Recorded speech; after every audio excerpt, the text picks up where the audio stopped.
रात गहरी थी और आसमान बिल्कुल खामोश था। 2 मई 2011 पाकिस्तान का एक शहर एबटाबाद। दुनिया सो रही थी, लेकिन कुछ हेलीकॉप्टर अंधेरे को चीरते हुए सरहद के उस पार जा रहे For थे। years, the target ये remained कोई hidden सामान्य in मिशन plain नहीं sight, था। deep 10 within साल this से residential एक नाम compound in the दुनिया city की of सबसे Gardens. बड़ी तलाश बन चुका था, उसामा बिन लादेन।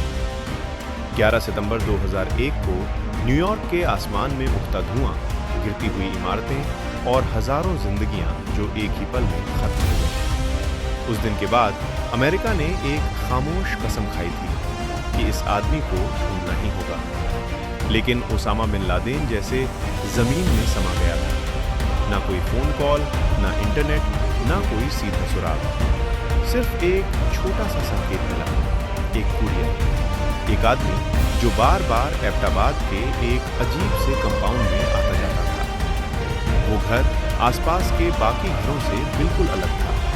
ऊंची दीवारें, ना टेलीफोन लाइन, ना इंटरनेट कनेक्शन। और सबसे अजीब बात, उस घर का कचरा कभी बाहर नहीं फेंका जाता था, उसे वहीं जला दिया जाता था। कई महीनों तक सैटेलाइट और खुफिया एजेंसियां उस कंपाउंड को चुपचाप देखती रहीं। हर हरकत पर नजर रखी जा रही थी। धीरे धीरे शक यकीन में बदलने लगा कि शायद यही वो जगह है जहां दुनिया का सबसे वांटेड आदमी छिपा हुआ है।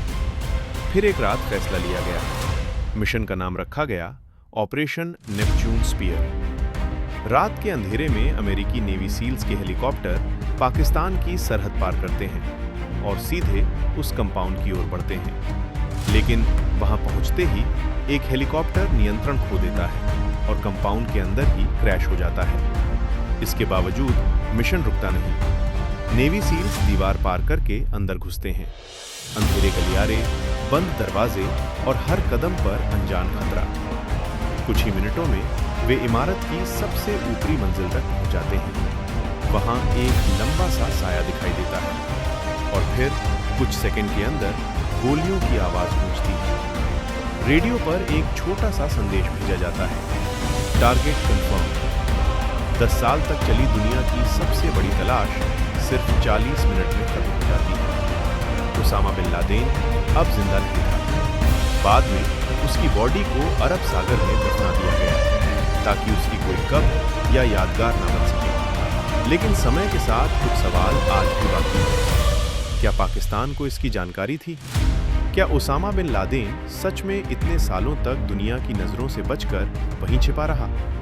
या फिर इस कहानी के कुछ हिस्से आज भी सीक्रेट फाइलों में बंद हैं? इतिहास कभी पूरी तरह सामने नहीं आता। कई बार सच का एक हिस्सा हमेशा अंधेरे में छिपा रह जाता है और शायद ओसामा बिन लादेन की तलाश की कहानी भी उन्हीं अधूरी सच्चाइयों में से एक है।